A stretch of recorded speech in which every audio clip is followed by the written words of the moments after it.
ఈ రెండవ ఉపవాస దినమున చేరొచ్చిన మీ అందరికీ ప్రభునామం పేరిట వందనాలు.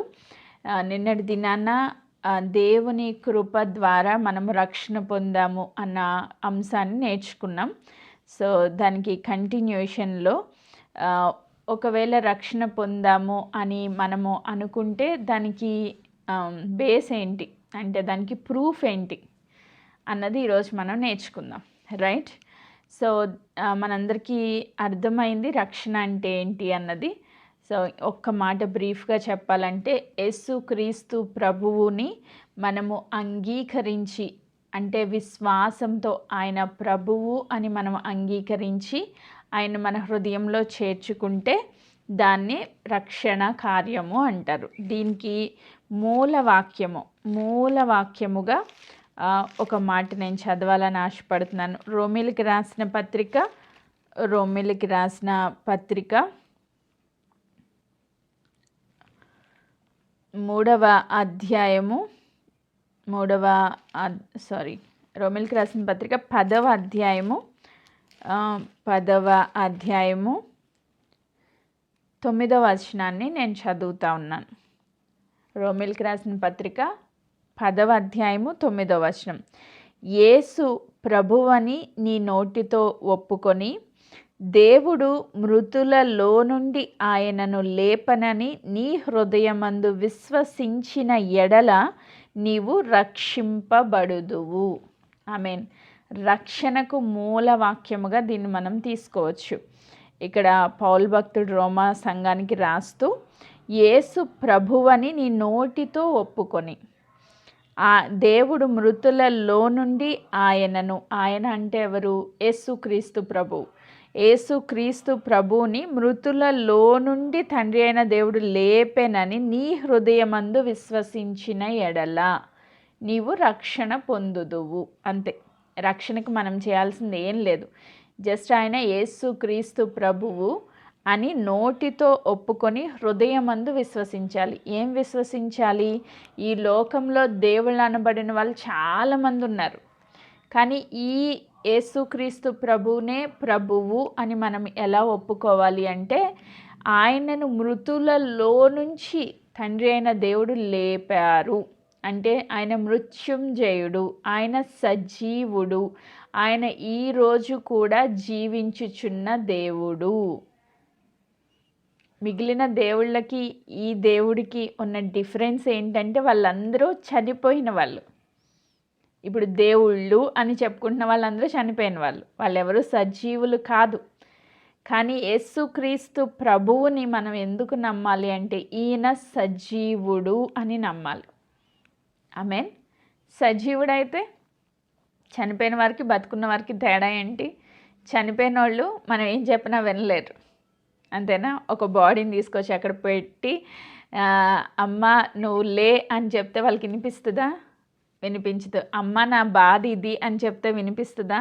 వినిపించదు. నువ్వు నాకు సహాయం చేయంటే చేస్తుందా? చేయదు. ఇప్పుడు నేను విగ్రహారాధనలో ఉన్నప్పుడు, లేకపోతే ఇప్పుడు విగ్రహారాధన చేస్తున్న వాళ్ళు వెళ్ళి గుడికి వెళ్ళో లేకపోతే ఎక్కడికో చోటుకి వెళ్ళి ఒక రాయితోనో ఒక చెట్టుతోనో ఒక పుట్టతోనో చెప్తా ఉన్నారు, అమ్మ నువ్వే నాకు దిక్కు, నాకు సహాయం చెయ్యి అని. వాళ్ళు ఏమైనా చేయగలుగుతారా? ఏమీ చేయలేరు, ఎందుకంటే వాళ్ళు మృతులు. సో వాళ్ళెవ్వరూ కూడా దేవుళ్ళే కాదు, కానీ దేవుళ్ళు అనబడుతూ ఉన్నారు. సో వాళ్ళు ఒకవేళ దేవుళ్ళు అనబడ్డా కూడా వాళ్ళు ఇప్పుడు సజీవంగా లేరు. వారి వల్ల మనకి ఏ సహాయము అందదు. మనం నమ్మాల్సింది, హృదయంలో విశ్వసించాల్సింది ఏంటంటే, యేసుక్రీస్తు ప్రభువు సజీవుడు, ఆయన మృతులలో లేడు, ఆయన సమాధి తెరవబడి ఉంది, ఆయన సమాధిలో లేడు. ఆమేన్. అది మన హృదయంలో నిశ్చయముగా నమ్మాలి. అప్పుడే నువ్వు సజీవుడైన దేవుణ్ణి ఎరిగి ఆయనతో ఒక సంబంధాన్ని కలిగి ఉంటావు. ఆమేన్. ఇప్పుడు నిన్నటి దినాన్ని చూసాం మనం, ఆయన బిడ్డలుగా మార్చబడాలి అని, ఆయన పిల్లలుగా మార్చబడాలి అని. ఇప్పుడు నీ తండ్రి ఎవరో నువ్వు ఎరగకపోతే ఆయనతో నువ్వు ఎలా సంబంధాన్ని కలిగి ఉంటావు? అంతేనా? నీ తండ్రి గురించి నీకు తెలియాలి.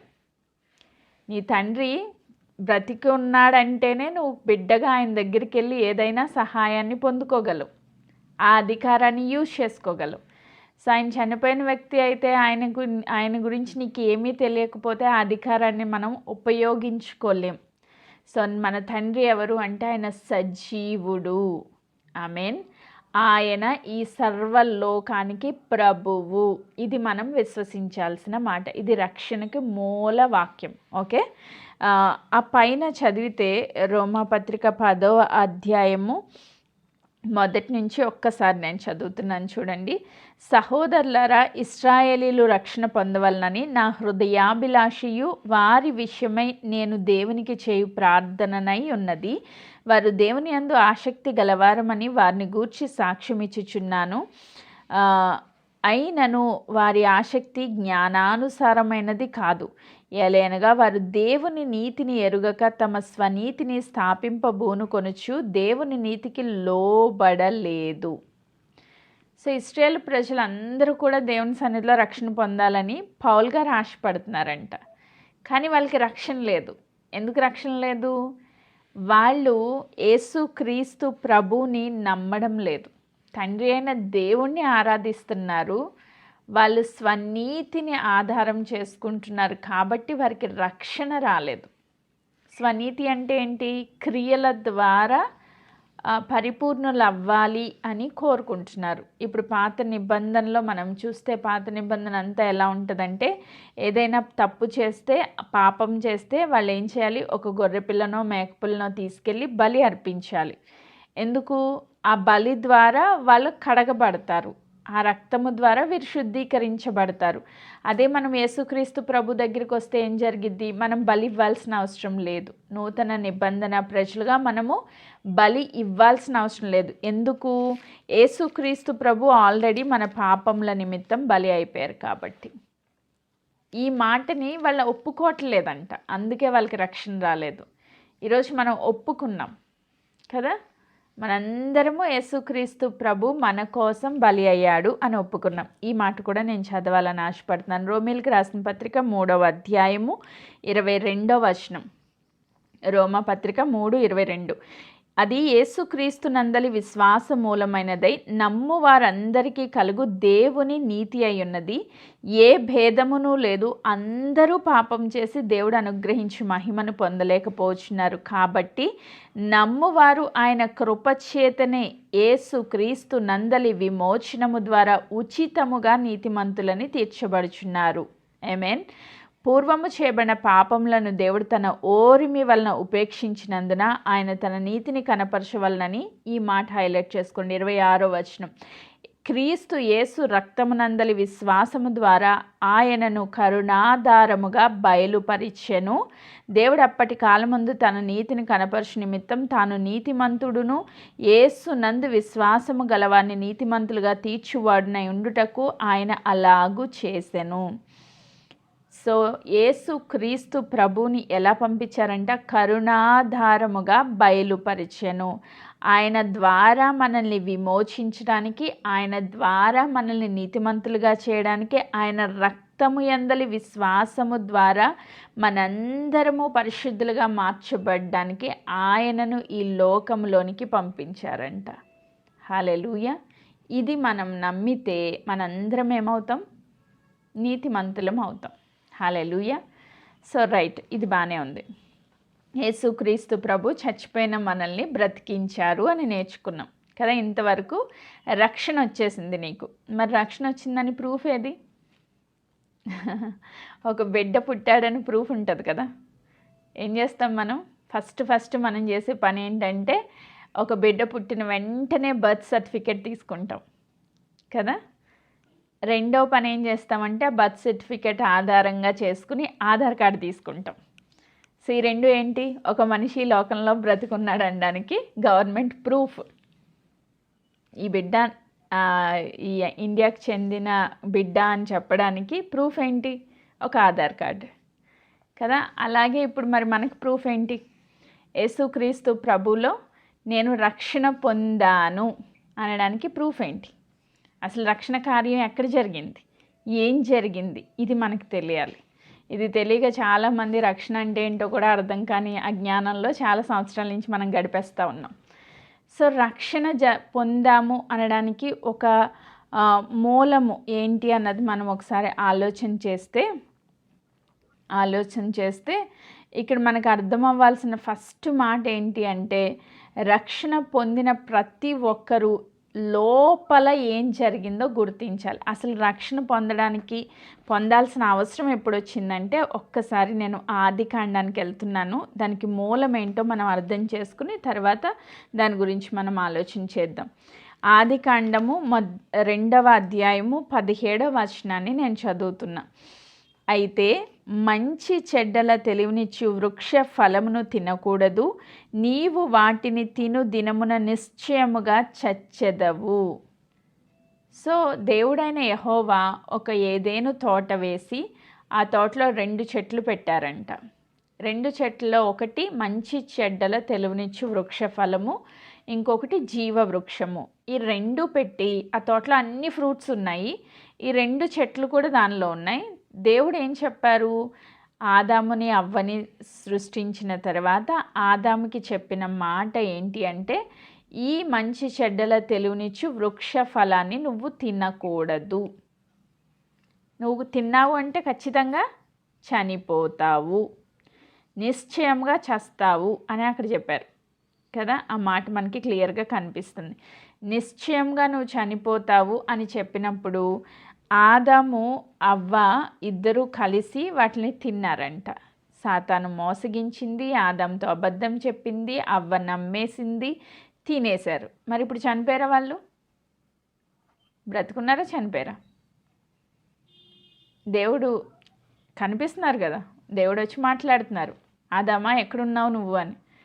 అంటే ఆకులు కట్టుకుని పొదల చాటుని దాక్కుని ఉన్నాడంట. అంటే ఇప్పుడు చనిపోయాడా? బ్రతుకున్నాడా? బ్రతికే ఉన్నాడు. కానీ దేవుడు ఏం చెప్పారు? నువ్వు చనిపోతావు నిశ్చయంగా అని. అంటే దేవుడు అబద్ధికుడా? కాదు. దేవుడు ఎప్పుడు నిజమే చెప్తారు. ఆయన చెప్పిన మాటలో ఒక పొల్లు కూడా తప్పిపోదు. సో నిజముగా వారు చనిపోయారు. ఎలా చనిపోయారు అంటే ఆత్మలో చనిపోయారు వాళ్ళు. హల్లెలూయా.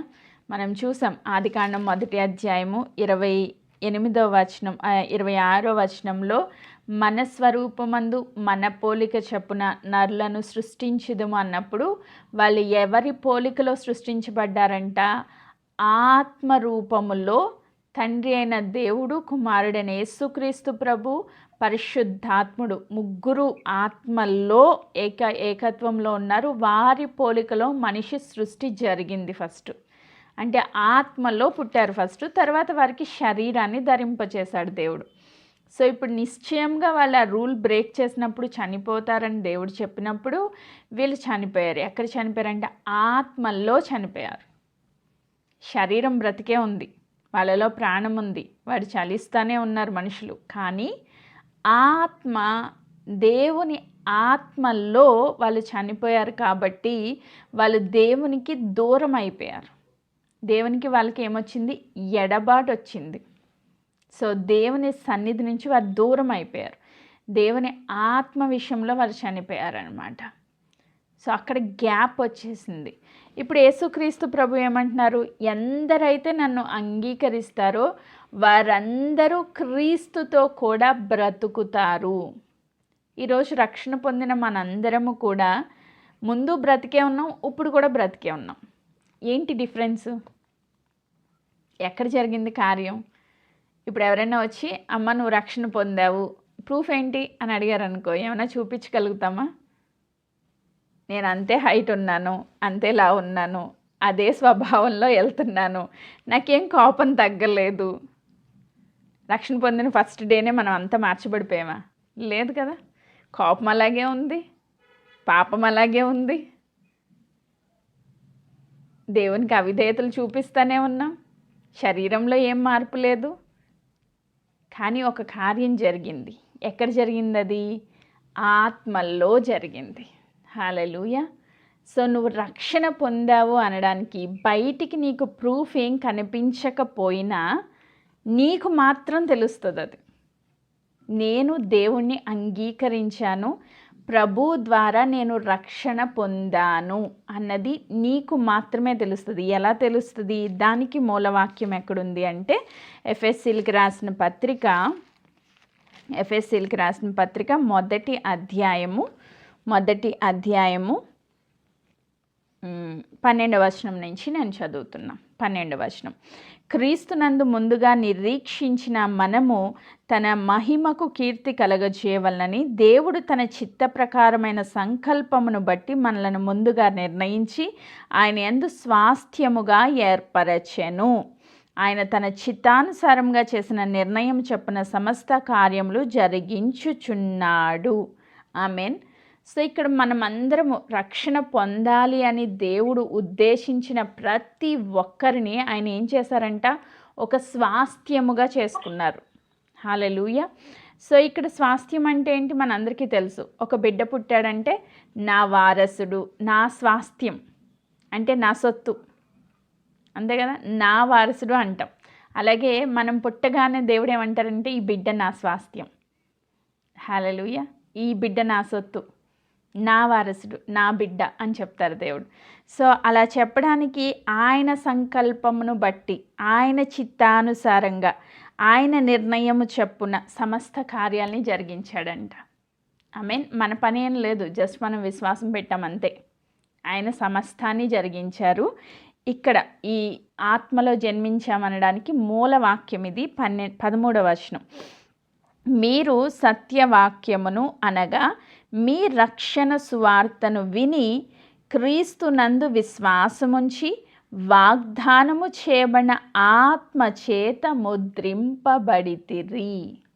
హల్లెలూయా. సత్యవాక్యము అంటే దేవుని ద్వారా వచ్చిన సత్యాన్ని ఎవరైతే విన్నారో, సత్యవాక్యం అనే శుభవర్తమానాన్ని, రక్షణ సువార్తను ఎవరైతే విన్నారో, విన్న వెంటనే యేసుక్రీస్తు ప్రభువుని సొంత రక్షకునిగా అంగీకరించి విశ్వాసం ఉంచారో వారి జీవితాల్లో ఒక ముద్ర పడుతుందంట. వాగ్దానము చేయబడిన ఆత్మ ద్వారా ముద్రింపబడితిరి. వాగ్దానము చేయబడిన ఆత్మ. ఈ వాగ్దానం ఎక్కడి నుంచి వచ్చింది? అపోస్తుల కార్యాలు 1వ అధ్యాయం 4వ వచనంలో మనం చూస్తాం. మీరు ఎక్కడికి వెళ్ళొద్దు, తండ్రి వాగ్దానమును మీరు పొందుకునేంత వరకు తండ్రి యొక్క వాగ్దానము కొరకు కనిపెట్టండి అని చెప్తారు అక్కడ. ఆ తండ్రి యొక్క వాగ్దానం ఏంటి? మీరు పైనుంచి శక్తి పొందుకుంటారు. ఆ శక్తి అంటే పరిశుద్ధాత్మ ద్వారా మీరు బాప్తిస్మం పొందుకునేంత వరకు ఎక్కడికి వెళ్ళకండి. ఇది తండ్రి వాగ్దానం. తండ్రి ఏం చెప్పారు? నేను మీకు ఆత్మనిస్తాను, ఆ ఆత్మ ద్వారా మీరు నింపబడేంత వరకు మీరు కనిపెట్టండి అన్నారు. అది తండ్రి వాగ్దానం. సో మన రక్షణ కార్యం జరిగినప్పుడే పరిశుద్ధాత్మ ద్వారా మనము ముద్రించబడ్డాము. నువ్వు నమ్మినా నమ్మకపోయినా నీ రక్షణ ఎంత నిజమో ఈ వాగ్దానం కూడా అంతే నిజం. హల్లెలూయా. మన కంటికి అది కనిపించదు, ఎందుకంటే ఆత్మ కదా. కానీ ఇక్కడ ఏం చెప్తున్నారు? దేవుని మహిమకు కీర్తి కలుగుటకై, ఎఫెసీ పత్రిక 1:14లో దేవుని మహిమకు కీర్తి కలుగుటకై ఆయన సంపాదించుకున్న ప్రజలకు విమోచన కలుగు నిమిత్తము ఈ ఆత్మ మన స్వాస్థ్యమునకు సంచకరువుగా ఉన్నాడు. సంచకరువు అంటే ఇంకొక మాటలో గ్యారంటీ. సో అంటే ఖచ్చితముగా నువ్వు ఖచ్చితంగా రక్షణ పొందామనడానికి ఒక ప్రూఫ్ ఏంటంటే నీలో పరిశుద్ధాత్మ ముద్ర పడింది. సో ఇప్పుడు ఎవరైనా ఇల్లు కొనుక్కున్నారనుకోండి, రిజిస్ట్రేషన్ చేయించుకుంటాం, మన పేరు మీద రిజిస్ట్రేషన్ చేయించుకుంటాం. అప్పుడు ఏం చేస్తారు? అవతల అమ్మిన వాళ్ళు వచ్చి సంతకం పెడతారు, కొనుక్కున్న వాళ్ళు వెళ్ళి సంతకం పెడతారు, గవర్నమెంట్ సీల్ చేస్తుంది అది కదా, ముద్ర వేస్తుంది. అంటే కొనుక్కున్న వారి పక్షముగా ఆ కార్యము జరిగిపోయింది, ఇంక ఇక్కడి నుంచి ఆ ఇల్లు నాది అనడానికి ప్రూఫ్ అది, ఆ పేపర్స్. ఓకే.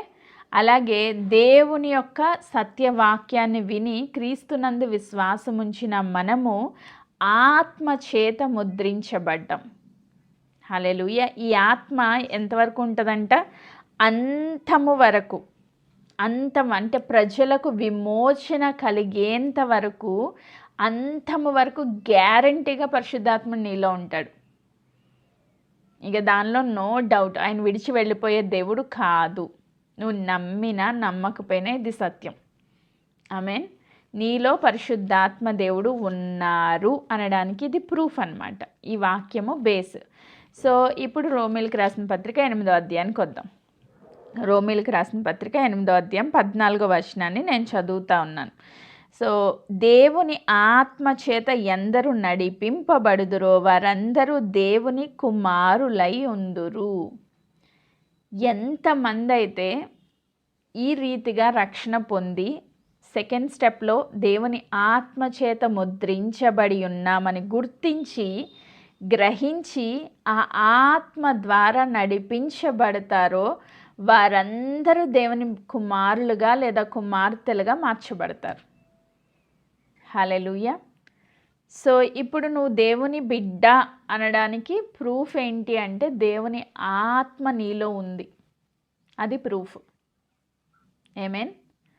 సో ఎప్పుడు దేవుని నమ్ముకున్న తర్వాత మనకి ఫైట్ లోపల అంతరంగంలో ఒక పోరాటం జరుగుతూ ఉంటుంది. ఏం పోరాటం జరుగుతుందంటే, ఒకటి మన ఆత్మ అంటే శరీరానుసారమైన ఆత్మ, రెండోది పరిశుద్ధాత్మ. ఈ రెండాట్లకి ఫైట్ జరుగుతూ ఉంటుంది. ఎప్పుడు మనకి క్లియర్గా అర్థమైపోద్ది. పరిశుద్ధాత్మ దేవుడు ఒకటి చెప్తా ఉంటారు, మన శరీరం ఇంకోటి చెప్తూ ఉంటుంది. సో ఈ రెండాట్లకి ఫైట్ జరుగుతుందంటే నువ్వు ఆత్మలో ఉన్నావని అర్థం. హల్లెలూయా. చూస్ చేసుకోవచ్చు, మనకి చాయిస్ ఇచ్చారు దేవుడు. అందుకే ఇక్కడ చెప్తున్నారు, ఆత్మ చేత ఎంతమంది అయితే నడిపించబడతారో అంటే ఆత్మస్వరాన్ని విని గ్రహించి నువ్వు ఇలా వెళ్ళు అన్నప్పుడు అలానే వెళ్ళి, ఈ పని చేయన్నప్పుడు ఆ పని చేస్తూ దేవుని ఆత్మ నడిపింపులోకి ఎంతమంది అయితే వెళ్తామో వారందరూ దేవుని బిడ్డలుగా మార్చబడుతూ ఉన్నారు. హల్లెలూయా. ఇంతవరకు మనకి క్లియర్. 15వ వచనం, ఏలయనగా మరలా భయపడటకు మీరు దాస్యత్వపు ఆత్మను పొందలేదు కానీ దత్తపుత్రాత్మను పొందితిరి. హల్లెలూయా. మరలా భయపడుటకు అంటున్నారు. ఇక్కడ భయం ఎక్కడ ఎంటర్ అయింది? ఆదాము అవ్వల దగ్గరికి వెళ్తే ఆ పండు తిన్న తర్వాత వారు దిగంబరులుగా ఉన్నారని వాళ్ళకి అర్థమైందంట. ఒక చిన్న బిడ్డ పుట్టాడు అనుకోండి, పుట్టిన బిడ్డకి వస్త్రాలు ఉంటాయా? ఉండవు. పుట్టిన ఫస్ట్ డే ఆ బిడ్డ బెడ్ మీద పడుకోబెట్టాం, వాడు సిగ్గుపడతాడా? పడడు. వాడికి ఏం తెలీదు. ఎందుకు? వాళ్ళకి ఏం జ్ఞానం లేదు. నేను వస్త్రాలు కలిగి ఉన్నానో వస్త్రాలు లేకుండా ఉన్నానని వాడికి తెలీదు.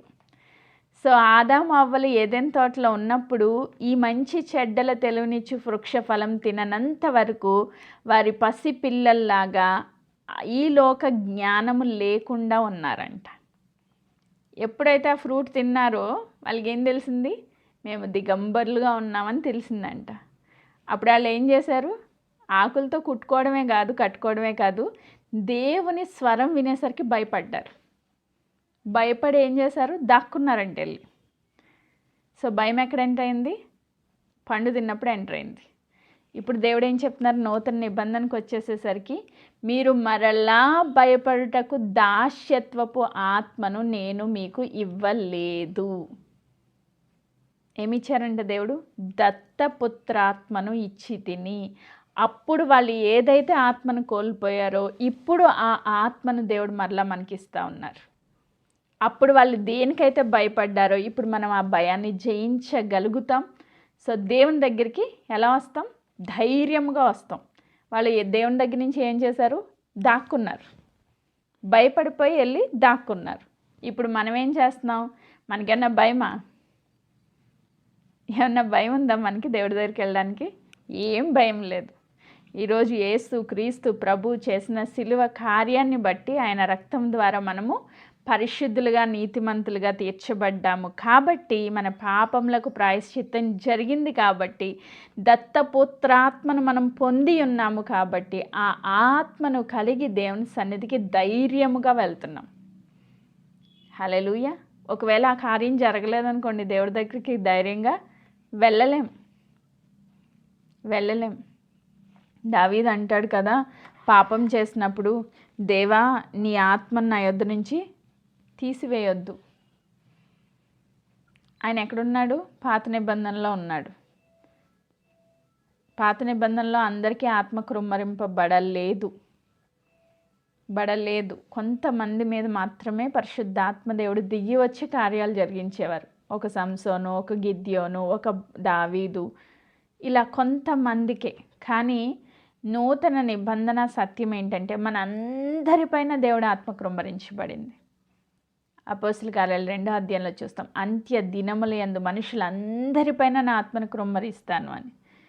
సో ఆత్మ కలిగిన వారము గనుకనే ఈరోజు మనము దేవుని సన్నిధిలో రక్షణ పొంది ఆయన బిడ్డలుగా మార్చబడ్డాం. ఆమేన్.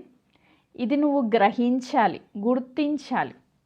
చాలామందికి గ్రహింపు లేదు. నేను రక్షణ పొందానంటే పొందాను, మరి దేవుని ఆత్మ ద్వారా నువ్వు పొంది ఉన్నావు, దేవుని ఆత్మ నీలో ఉంది అంటే నాకు తెలీదు.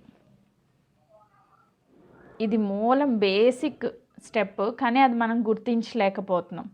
సో ఈరోజు రక్షణ పొందిన ప్రతి బిడ్డ దేవుని దగ్గరికి ధైర్యంగా వెళ్ళాలి అంటే పరిశుద్ధాత్మ దేవుడు లేకుండా మనము దేవుని సన్నిధికి వెళ్ళలేము. ఇంకొక మాట, రోమీలకు రాసిన పత్రిక 8వ అధ్యాయము 15వ వచనాన్ని మరలా చదువుతున్నాను. ఏలయనగా మరలా భయపడుటకు మీరు దాస్యత్వపు ఆత్మను పొందలేదు, కానీ దత్తపుత్రాత్మను మీరు పొందితిరి, దత్తపుత్రాత్మను పొందితిరి. ఆ ఆత్మ కలిగిన వారమై మనము అబ్బా తండ్రి అని మొర్రపెట్టుచున్నాము.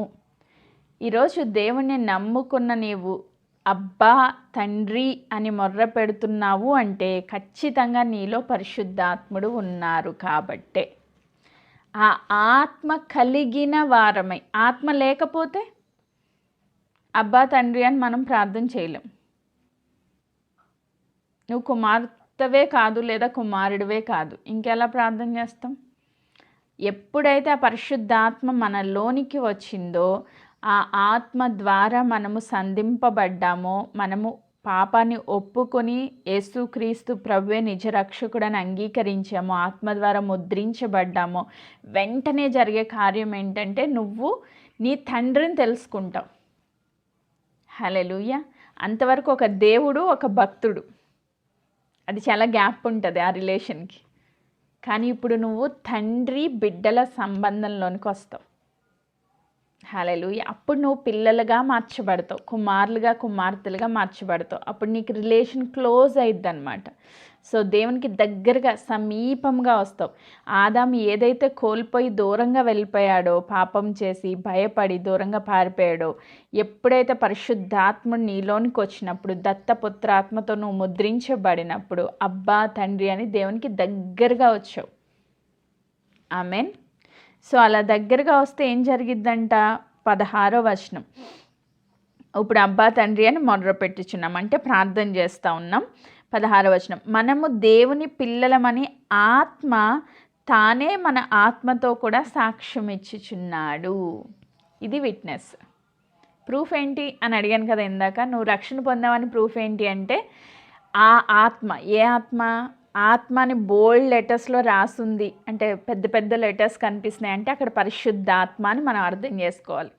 సో ఆ ఆత్మ అంటే పరిశుద్ధాత్మ తానే మన ఆత్మతో కూడా సాక్ష్యం ఇచ్చుచున్నాడు. మనలో ఉన్న మనుష్య ఆత్మకు సాక్ష్యం ఇస్తున్నారంట. ఏమని? నువ్వు దేవుని బిడ్డవి, నీవు నీ సొత్తు కాదు, నువ్వు దేవుని కుమార్తెవి లేదా కుమారుడివి అని ఆ పరిశుద్ధాత్ముడు మన ఆత్మలో సాక్ష్యం ఇస్తున్నాడు. ఇది బయటకు కనిపిది ఎక్కడ.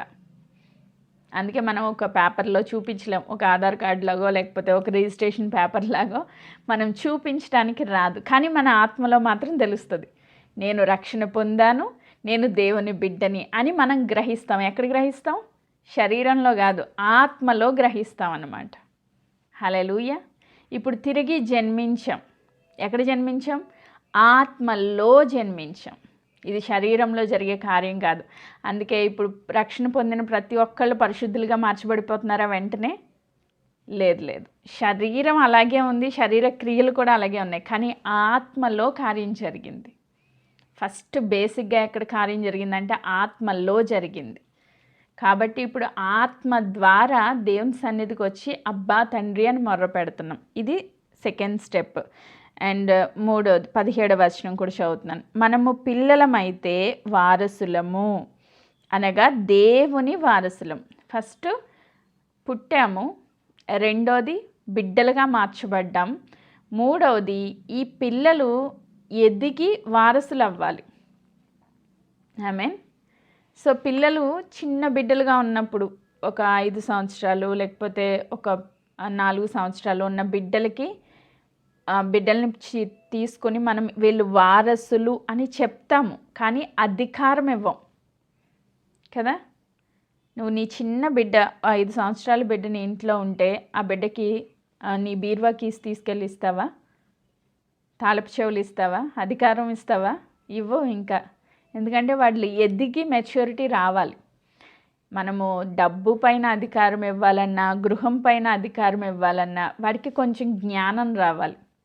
జ్ఞానం వచ్చేంత వరకు ఏం చేస్తాం, మన ఆ అండర్లో పెడతాం వాడికి నేర్పిస్తాం అన్నమాట. మెల్లగా ఏది రైటు, ఏది రాంగు, దేంతో ఎలా వ్యవహరించాలి, ఏ పని చేయాలి, ఏ పని చేయకూడదు, ఇంట్లో ఎలా ఉండాలి, అన్నీ చిన్న బిడ్డలకి మనం నేర్పిస్తాం కదా. ఏది తప్పు, ఏది ఒప్పు అలా నేర్పిస్తాం. అలా మనము చిన్న పిల్లలుగా ఉన్నప్పుడు దేవుడు మనల్ని వాక్యము ద్వారా ఎదిగింప చేస్తూ వారసులుగా మారుస్తారనమాట. ఆత్మలో ఇప్పుడే పుట్టిన వెంటనే మనం వారసులం అయిపోం. కొన్ని రోజులు ఎదగాలి, జ్ఞానం రావాలి, వాక్యపు లోతు సత్యము తెలుసుకోవాలి. తర్వాత మనల్ని వారసులుగా దేవుడు అధికారం ఇస్తారనమాట. హల్లెలూయా. ఈ యేసుక్రీస్తు ప్రభు దగ్గర చూస్తాం మనం. శిష్యుల్ని ఏర్పరచుకున్న వెంటనే అధికారం ఇచ్చి మీరు వెళ్ళి పనులు చేసేయండి అన్నారా? లేదు. కొన్ని దినాలు ఆయన వెనకాల తిప్పుకున్నారు. పరలోక మర్మాల గురించి నేర్పించారు. భూమి మీద అద్భుత ఆశ్చర్యక్రియలు చేశారు. వాళ్ళకి అన్నీ నేర్పించిన తర్వాత అప్పుడు అధికారం ఇచ్చి నాలా మీరు కూడా చేయండి అన్నారు. ఎస్, ఈరోజు మనం కూడా అంతే. పుట్టిన వెంటనే నువ్వు వెళ్ళిపోయి కార్యాలు చేసే అని అనరు దేవుడు. కొన్ని రోజులు మనకి వాక్యాన్ని బోధిస్తారు. ఆ సత్యవాక్యంలో మనం నాటబడి ఎదిగిన తర్వాత అప్పుడు అధికారం ఇస్తారు. ఒకవేళ నువ్వు వారసురాలుగా మార్చబడాలి అంటే 17వ వచనంలో చివరి భాగంలో క్రీస్తుతో కూడా మహిమ పొందుటకు ఆయనతో శ్రమ పడిన ఎడల క్రీస్తు తోడి వారసులము. ఏం చేయాలంట? క్రీస్తుతో కూడా మహిమ పొందుటకు. సో యేసుక్రీస్తు ప్రభువారు ఈ లోకంలో ఉన్నప్పుడు ఆయన మహిమలో జీవించారు. ఒక మాట చదువుతాను చూడండి.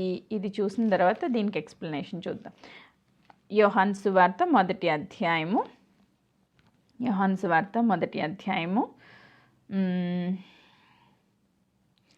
14వ వచనం. ఆ వాక్యము శరీరధారి అయి కృపాసత్య సంపూర్ణుడిగా మన మధ్యన నివసించెను.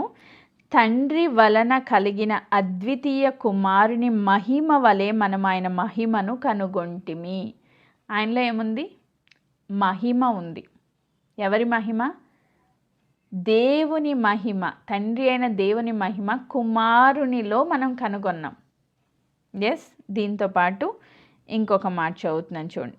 16వ వచనం. ఆయన పరిపూర్ణతలో నుండి మనందరము కృప వెంబడి కృపను పొందితిమి. ధర్మశాస్త్రం మోషే ద్వారా అనుగ్రహింపబడెను. కృపయు సత్యమును యేసుక్రీస్తు ద్వారా కలిగెను. ఎవడును ఎప్పుడునూ దేవుణ్ణి చూడలేదు. తండ్రి రొమ్మున అనుకున్న అద్వితీయ కుమారుడే ఆయనను బయలుపరచెను. సో ఈ లోకంలోకి వచ్చినప్పుడు ఎలా వచ్చారంటే ఆయన దేవుని యొక్క మహిమను ఈ లోకంలోనికి చూపించడానికి దేవుణ్ణి ఎరిగిన వ్యక్తిగా, తండ్రిని ఎరిగిన వ్యక్తిగా వచ్చారు. హల్లెలూయా. ఆయన మహిమని ఈ లోకంలో చూపించారు. ఎలా చూపించారు? రోగులు వస్తే స్వస్థపరిచారు, దయ్యాలు పట్టిన వాళ్ళు వస్తే విడిపించారు, ఆకలిగా ఉన్న వాళ్ళు వస్తే ఆహారం పెట్టారు, అద్భుతాలు చేశారు, సూచక్రియలు చేశారు. ఇవన్నీ దేవుని మహిమ కార్యాలు. ఇవన్నీ చేస్తున్నప్పుడు ఈ లోకం ఏమన్నది ఆయన్ని? నువ్వు ఒక పిచ్చివాడివి అన్నది, నువ్వు ఒక దెయ్యం పట్టిన వాడివి అన్నది. ఇంకా ఏమన్నది? ఈయన పాపి, ఈయన దేవుణ్ణి దూషిస్తున్నాడు కాబట్టి సిలువేసి చంపేమన్నది. ఇప్పుడు ఆయనకి ఏమొచ్చింది? శ్రమ వచ్చింది. మహిమలో ఉన్నప్పటికీ ఆయన శరీరమందు శ్రమ పడ్డారు. ఇప్పుడు అదే చెప్తున్నారు రోమిలికి రాసిన పత్రిక 8వ అధ్యాయం 17వ వచనంలో, క్రీస్తుతో కూడా మహిమ పొందుటకు ఆయనతో శ్రమ పడిన ఎడల. శరీరంలో ఉన్నప్పుడు మహిమను చూడాలి అంటే శ్రమ వస్తుంది. చిన్న బిడ్డలకి శ్రమ ఉంటుందా? ఉండదు. 5 సంవత్సరాల వరకు పిల్లల్ని ఏం చేస్తాం మనం? స్నానం మనమే చేపిస్తాం, ఫుడ్ మనమే పెడతాం, చక్కగా బట్టలు మనమే వేస్తాం, అన్ని పనులు A to Z మనమే చేస్తాం. వాళ్ళకి ఏం శ్రమ ఉండదు, చక్కగా తినడం, కూర్చోవడం, అంతే ఎంజాయ్ చేస్తారు లైఫ్ని. తర్వాత వాడి పనులు వాడు చేసుకోవాలి. వాళ్ళు ఎదుగుతూ ఉన్నప్పుడు వాళ్ళకి కొంత శ్రమ వస్తుంది. సో వాళ్ళ పనులు వాళ్ళు చేసుకోవాలి. వాళ్ళ పనులే కాదు, కుటుంబ బాధ్యతలు కూడా వాళ్ళు మొయ్యాల్సిన పరిస్థితులు వస్తాయి. సో అంటే అక్కడ ఏముంది? శ్రమ ఉంది.